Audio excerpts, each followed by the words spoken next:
Hello నమస్తే. హైదరాబాద్ మీద Musi bomb పడింది. మూసీ బాంబు అంటే మామూలు బాంబు కాదు, ఒక న్యూక్లియర్ బాంబు అంత భయంకరమైన బాంబు. ఎందుకంటే ఈ బాంబు వల్ల హైదరాబాద్లో మూసీ నది పరివాహక ప్రాంతంలో మూసీ నది చుట్టుపక్కల ఉంటున్న లక్షన్నర కుటుంబాలను చిన్నభిన్నం చేసే బాంబు ఇది. గండిపేట నుంచి బాపుఘాట్ వరకు, హిమాయత్ సాగర్ నుంచి బాపుఘాట్ వరకు ఇది మొదటి ఫేజ్గా చెప్తున్నారు. చాలా మటుకు భూసేకరణకు నోటీసులు కూడా ఇచ్చినారు. నిన్న మనం చూస్తున్నాం, చాలా కుటుంబాలు ఆందోళన చెందుతున్నాయి. పైసా కూడబెట్టి అపార్ట్మెంట్లు కట్టుకొని ఆ అపార్ట్మెంట్లలో వాళ్ళు పిల్లలను చదివించుకుంటూ ఈఎంఐలు కట్టుకుంటూ వాళ్ళు అక్కడ ఉంటుంటే సడన్గా ఒక బాంబు మన ముఖ్యమంత్రి రేవంత్ రెడ్డి వేసిన. ఆ బాంబు ఏంటంటే, ఈ అపార్ట్మెంట్లు మేము ప్రభుత్వం సేకరిస్తుంది, ఈ అపార్ట్మెంట్లు మీరు మాకు ఇచ్చేయాలని చెప్పేసి అనేది బాంబు. అయితే బాపుఘాట్ దగ్గర మహాత్మా గాంధీ ఒక పెద్ద విగ్రహం కడతా అని చెప్పేసి అని అక్కడ ఒక రిక్రియేషనల్ జోన్ ఏర్పాటు చేస్తా అని చెప్పి అక్కడ ఉండే అపార్ట్మెంట్ వాళ్లకు నోటీసులు ఇచ్చిండ్రు. ఆ నోటీసులకు సంబంధించి ఖచ్చితంగా భూసేకరణ చేసి తీరుతామని ఈరోజు రాజేంద్ర నగర్ ఆర్డీఓ ఒక ప్రకటన కూడా చేసిండ్రు. రాజేంద్ర నగర్ ఆర్డీఓ కేవలం మధు పార్క్ రిడ్జ్ అపార్ట్మెంట్స్ లేదా బాపుఘాట్ దగ్గర ఉన్న ఇతర భూమినే కాదు, కిస్మత్పూర్ దగ్గర ఉన్న దర్గా ఖలీజ్ భూములను కానీ వాటన్నింటిని కూడా సేకరిస్తామని. మరొక పక్క గండిపేట నుంచి బాపుఘాట్ వరకు ఉన్న కొన్ని కాలనీలకు కూడా భూసేకరణ నోటీసులు ఇచ్చింది. అక్కడ కూడా చాలా మటుకు కాలనీలు ఉన్నాయి, చాలా మటుకు ఇల్లు కట్టుకున్నారు, చాలా మటుకు పేద మధ్యతరగతి వాళ్ళే ఇల్లు కట్టుకున్నారు, అక్కడ వాళ్ళకి ఇచ్చింది. అయితే నేను మీకు ఒకటి చూపెట్టాలి. ఇప్పుడు హైదరాబాద్ మూసీ నది ప్రక్షాళన పేరుతోటి ముఖ్యమంత్రి ఏవైతే భూసేకరణ నోటీసులు ఇచ్చిండ్రో ఆ భూసేకరణ నోటీసులు ఇప్పుడున్న అపార్ట్మెంట్లకు, ఇప్పుడున్న కాలనీలలో ఇండ్లున్న వాళ్ళకి ఇచ్చిండ్రు. కానీ ఇప్పుడు మీరు స్క్రీన్ మీద చూస్తున్నారు కదా, అదొక అపార్ట్మెంట్ కాంప్లెక్స్. అది కొత్తగా కడుతున్నారు, దాదాపు 2-3 సంవత్సరాల నుంచి కట్టడం మొదలుపెట్టిండ్రు. ఆ అపార్ట్మెంట్లు ఇప్పటికీ కూడా కడుతున్నారు. అది ఎవరిది అంటే ఆదిత్య వాంటేజ్ అపార్ట్మెంట్. ఇది సరిగ్గా నార్సింగి చౌరస్తాలో ఆ ఫ్లైఓవర్ ఉంటుంది. ఇక్కడ మనము గోల్కొండ సైడ్ నుంచి శంకర్పల్లి రూట్లో పోతుంటే ఒక నార్సింగి ఫ్లైఓవర్ వస్తుంది. ఆ ఫ్లైఓవర్ పక్కనే ఈ అపార్ట్మెంట్లు కడుతున్నారు. దాదాపు 10 ఎకరాల్లో ఈ అపార్ట్మెంట్లు కడుతున్నారు. మీరు చూస్తే విజువల్ నది పక్కనే మీకు కనిపిస్తున్నది మూసీ నది. ఆ మూసీ నదిని పూడ్చేసి, ఒకవేళ నిజంగానే పట్టాలండి అయిండొచ్చు. మరి పట్టాలండి అయితే ఇప్పుడు మధు పార్క్ వాళ్ళది కూడా పట్టాలండే కదా, సాయిరామ్ నగర్ కాలనీ వాళ్ళది కూడా పట్టాలండ్లోనే కడుతుంది కదా. ఇప్పుడు ఇంకా నిర్మాణం కూడా పూర్తి కాలేదు. అక్కడ మీరు చూస్తే మూసీ నది మీకు కనిపిస్తుంది. మూసీ నది పక్కనే ఆదిత్య వాంటేజ్ అపార్ట్మెంట్ అని కడుతున్నాడు. ఆయన ఏం కడుతున్నాడు? ఆదిత్య వాంటేజ్ అయినా 10 ఎకరాల్లో అల్ట్రా లగ్జరీ 4-5 BHK అపార్ట్మెంట్స్ కడుతున్నాడు. పేద మధ్యతరగతి వాళ్ళ కోసం కడతలేడు ఆయన. ఇక్కడ ఒక పక్కనేమో పేద మధ్యతరగతి కుటుంబాల వాళ్ళ ఇండ్లను మీరు సేకరిస్తున్నారు మూసీ ప్రక్షాళన పేరుతోటి, గాంధీ సరోవర్ ప్రాజెక్ట్ పేరుతోటి. కానీ అక్కడ ఆదిత్య వాంటేజ్ వాళ్ళు కడుతున్న అపార్ట్మెంట్లో మీరు చూస్తే ultra luxury apartments 4 to 5 bedroom hall kitchen apartments. ఒక్కొక్కటి 6 నుంచి 13,000 స్క్వేర్ ఫీట్ల వరకు ఉంటుంది ఒక్కొక్క అపార్ట్మెంట్.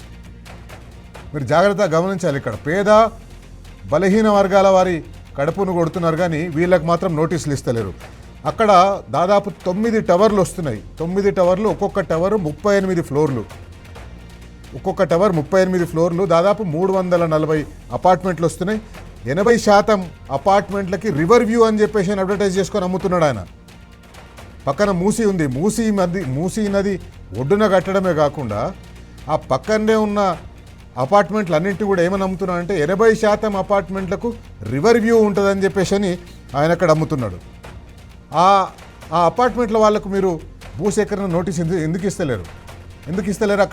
అక్కడ మీరేమైనా నిర్మాణం చేయదలుచుకోలేదా?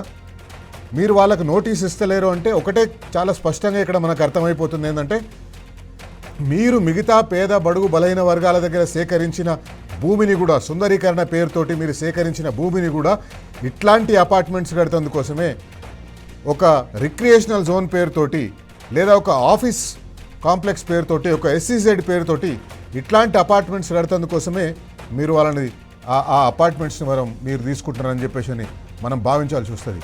టీ న్యూస్ బరాబర్ అడుగుతుంది. టీ న్యూస్ రాష్ట్ర ముఖ్యమంత్రిని, టీ న్యూస్ కాంగ్రెస్ పార్టీ నాయకత్వాన్ని, కాంగ్రెస్ పార్టీ నాయకులు ఇక్కడ ఉన్న వాళ్ళందరినీ బరాబర్ అడుగుదాం. ఎందుకు ఈ మూసీ బాంబుని హైదరాబాద్ ప్రజల మీద వేసి హైదరాబాద్ ప్రజలను భయభ్రాంతులకు గురి చేస్తున్నారు? మూసీ సుందరీకరణ పేరుతో తోటి మధ్యతరగతి పేద ప్రజల ఇళ్లు గుంజుకొని మీరు చేయాలనుకున్నది భక్తు రియల్ ఎస్టేట్ వ్యాపారం కాదా? బరాబర్ అడుగుదాం. బఫర్ జోన్లో ఉన్న మధు పార్క్ రిడ్జ్ అపార్ట్మెంట్ సహా అనేక కాలనీలకు మీరు భూసేకరణకు నోటీసులు ఇచ్చిండ్రు. అయితే అక్కడే ఆదిత్య వాంటేజ్ అపార్ట్మెంట్స్ అని ఒకటి కడుతున్నారు. ఇంతకుముందు నేను చూపించిన గాంధీ కుటుంబానికి మీరు ఇస్తామన్న 1000 కోట్లలో కొంచెం సర్దుతామని మనం చెప్పినరా ఆదిత్య వాంటేజ్ వాళ్ళు? అందుకే వాళ్ళకి మీరు నోటీసులు ఇస్తలేరా? బరాబర్ అడుగుదాం.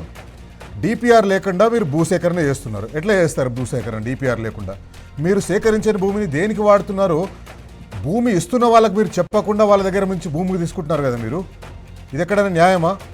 భూములు ఇల్లు కోల్పోతున్న వాళ్ళకు మీరు ఇవన్నీ ఎందుకు చెప్తలేరు? మీరు 3200 ఎకరాలు కాదు 24,000 ఎకరాలు సేకరించాలనేది మీ ప్లాన్. ఇది చాలా స్పష్టంగా తెలిసిపోతుంది. ఈరోజు నమస్తే తెలంగాణలో మీరు ఆ వార్త చూడవచ్చు. ఈ వార్త దాదాపు 6-7 నెలల క్రితమే రాసింది, కానీ మళ్ళీ ఇప్పుడు రాస్తున్నారు. కేవలం 3,200 ఎకరాలని మాత్రమే మీరు చెప్తున్నారు. కానీ వాస్తవంగా మీరు సేకరించాలనుకున్నది 24,000 ఎకరాలు. ఆ 24,000 ఎకరాల్లో 1,50,000 కుటుంబాలు ఉంటున్నాయి. ఆ 1,50,000 కుటుంబాలను రోడ్డు మీద వాడేసి మీరు మూసీని సుందరీకరణ చేస్తామనే పేరు మీద ఒక రియల్ ఎస్టేట్ వ్యాపారం చేసే కుట్ర చేస్తున్నారు. బరాబర్ అడుగుదాం.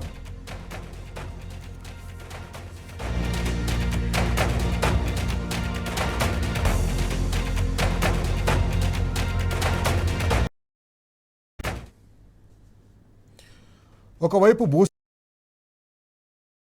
మరోవైపు అపార్ట్మెంట్ వాసులని ఎప్పుడు వాళ్ళు వచ్చేసి మీరు ఖాళీ చేయండి అంటారో, ఎప్పుడు వాళ్ళు వచ్చేసి బుల్డోజర్లు పెట్టి కూలగొడతారో తెలియకుండా వాళ్ళకి నిద్రలేని రాత్రులు ఇస్తున్నారు.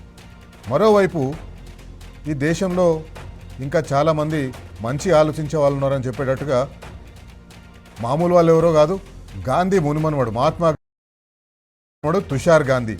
ఆయన ఈరోజు ఒక ట్వీట్ చేసిండు. ఈ గొడవ అంతా జరుగుతున్నది చూసి సోషల్ మీడియాలో అంతా చూసి ఆయన ఏం చేసిందంటే, displacing residents to create space for Gandhi statue is most ungandhian action. Ungandhian action. Gandhi action కాదు, గాంధీ వారసులమని మీరు చెప్తున్నారు. గాంధీ యాక్షన్ కాదు. My appeal to the CM of Telangana is to please not do it.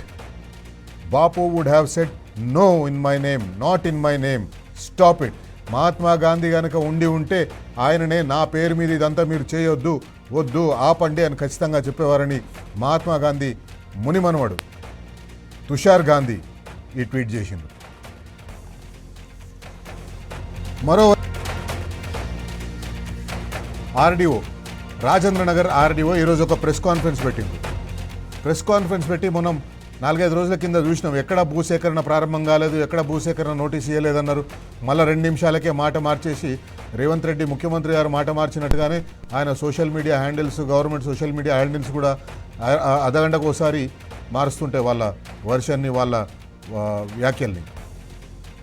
RDO Chevella, RDO Rajendra Nagar ఈరోజు ఒక ప్రెస్ కాన్ఫరెన్స్ పెట్టి మరీ చెప్పిండు, ఫలానా ఏరియాస్లో మేము నోటీసులు ఇచ్చినాము, భూసేకరణ చేస్తామని చెప్పేసి నోటీసులు ఇచ్చినాము. ఇంకా చాలా మటుకు ఏరియాలో నోటీసులు ఇవ్వలేదు, కానీ అక్కడ ఇచ్చిన మెయిన్ నోటీస్లో సర్వే నంబర్స్ అన్నీ ఉన్నాయి.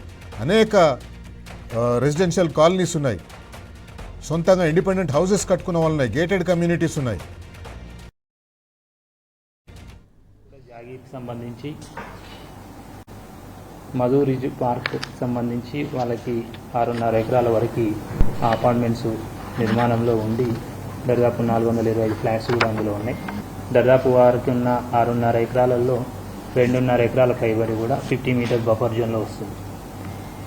అయితే గతంలో వారు కన్స్ట్రక్షన్ చేసినప్పుడు అనుమతుల మేరకే కన్స్ట్రక్షన్ చేసి దాంట్లో నిర్మాణం కంప్లీట్ చేసినామని చెప్పేసి చెప్పడం జరిగింది. ఆ రోజుల్లో అనుమతులు కూడా తీసుకున్నామని కూడా చెప్పడం జరిగింది. అయినప్పటికీ ప్రభుత్వాల ప్లేస్ ఏదైతే ఉందో కన్స్ట్రక్షన్స్ ఉన్నాయి కాబట్టి తీసుకోవాలనేది ప్రభుత్వ ప్రధాన ఉద్దేశం. 6.5 ఎకరాలు మధు పార్క్ రిడ్జ్వి 6.5 ఎకరాలు అక్కడ ఆదిత్య అడ్వాంటేజ్ది 10 ఎకరాలు. 6.5 ఎకరాల వాళ్లకు మీరు నోటీస్ ఇస్తారు, 10 ఎకరాల వాళ్ళని యథేచ్ఛగా నిర్మాణాలు చేసుకోవడానికి మీరు అనుమతులు ఇస్తారు. వాళ్ళు నిర్మాణం చేస్తుంటే మీరు చూస్తూ ఉంటారు. మీరు ఎవరైనా హైదరాబాద్లో ఉన్న వాళ్ళు ఎవరైనా లేదా ఇతర జిల్లాలో ఉన్న వాళ్ళు ఎవరైనా హైదరాబాద్ వచ్చినప్పుడు మీరు పోయి చూడండి. అక్కడ ఆదిత్య అడ్వాంటేజ్ ఎవరైతే పేద మధ్యతరగతి వాళ్ళు ఇల్లు కట్టుకొని ఉంటున్నారో వాళ్ళని ఇల్లు స్వాధీనం చేసుకుంటామని నోటీసులు ఇస్తున్నారు. మీరు అక్కడ ఆదిత్య అడ్వాంటేజ్ దగ్గర పోయి చూడండి. ఆదిత్య అడ్వాంటేజ్ దగ్గర నది ఎక్కడుంది, నీళ్ళు ఎక్కడ వారుతున్నాయి, వాళ్ళు ఎక్కడ కడుతున్నారు, అది మీకు చూస్తే ఈ ప్రభుత్వం చేస్తుంది అనేది చాలా స్పష్టంగా మీకు తెలిసిపోతుంది. ఖచ్చితంగా మీరు ఒకవేళ